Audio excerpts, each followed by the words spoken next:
හැම දෙයකින්ම හොඳට සාරවත් වෙච්ච හරිම ලස්සන පුංචි ගමක් තිබුණා. ඒ ගමේ හිටපු මිනිස්සු හරිම එකමුතුයි.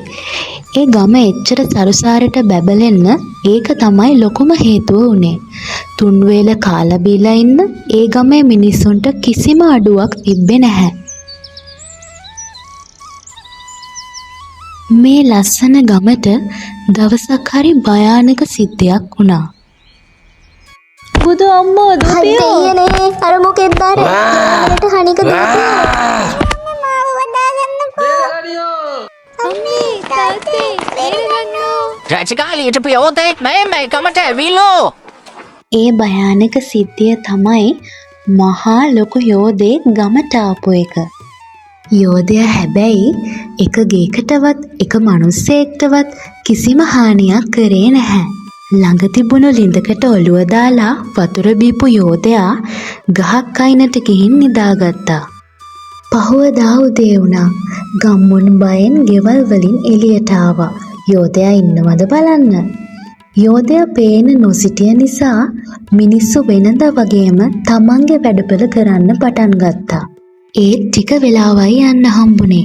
කලින්දා වගේම අදත් යෝධයා ආවා. ළමයිනේ දුපියෝ දසමහයෝදය ඇවිල්ලෝ. යෝධයා ළිඳෙන් වතුර බීලා ගහක් අයිනකට ගිහින් නිදාගත්තා.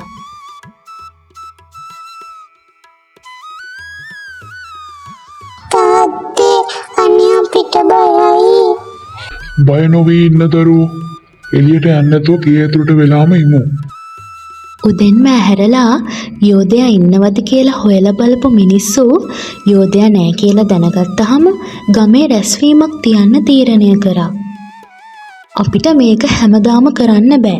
මේ යෝධයාට බය වෙවි අපි හැමදාම ගෙදර දුවලා යන්නද? එතකොට අපේ මේ අස්වැන්නට මොකද වෙන්නේ? අපි තීරණයක් ගන්න ඕනේ. අපි කොච්චර අය හිටියත් අපිට බෑ අර වගේ මහ යෝධයෙක් එක්ක සටන් කරන්න. මොකද ගමට එන්න බැරි වෙන ගේට්ටු දාන්න කියලා බෑ. යෝධයාගේ ඇඟිල්ලක් වැදිච්ච හැටිය ගේට්ටුව කැඩිලා යයි. අපි ජීවිතය පරදුවට තියලා හරි යෝධයාගේ ඉස්සරහට යමු. අපි එයාගෙන් බැගෑපත්ව ඉල්ලමු. අපිට කරදර කරන්න එපා කියලා. ගම්මුන් මෙහෙම කතා වෙලා තීරණයකට ආවා. එදා හවසත් වෙනදා වගේම යෝධයා ආවා. ගම්මුන් බයෙන් යෝධයා ඉස්සරහා හිටගත්තා. හැමෝම එකතු වෙලා කිව්වා අනේ යෝධයෝ අපිට කිසිම කරදරයක් කරන්න එපා. අපි හරි අහිංසක මිනිස්සු. අපි ඔයා ඉල්ලන ඕන දෙයක් දෙන්නම්. හරි එහෙනම් මට මේ ගමේ ඉන්න දෙන්න ඕනේ. දවසට වේලක් මට කෑම ඕනේ. මම ඔයාලටත් උදව්වක් කරන් ගමට වෙලා ඉන්නම්.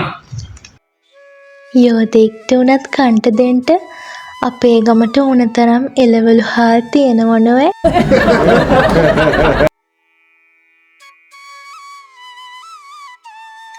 එදා ඉඳන් යෝධයාත් ගමේ හැම වැඩකටම උදව් කරා.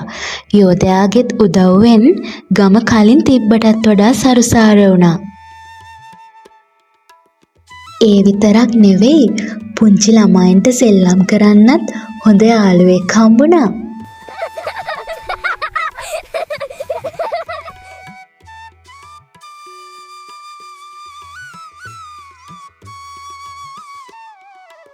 යෝධ මාමේ අදත් ඊයේ වගේ අපි වුන්චිටි පද්දනවද? මේ ගමෙන් වෙන ගමකට මාරු වෙන්න කාලේ හරි වගේ. ගමේ හැමෝගෙම එකමුතුකමයි නිර්භීතකමයි නිසා වෙන්න ගිය ලොකු විපතක් නතර වුණා. ඒ විතරක් නෙවෙයි හැමදාටම එයාලගේ උදව්වටයි ආරක්ෂාවටයි හොඳ යෝධ යාළුවෙකුත් හම්බුණා. යෝධයයි ගමේ හැමෝමයි සතුටින් ජීවත් වුණා. තවත් ලස්සන කතාවකින් හමු වෙනකන් ඔයාලා හැමෝම පරිස්සමින් ඉන්න ඕනේ. අපේ channel එකත් subscribe කරන් යන්න යාළුවනේ.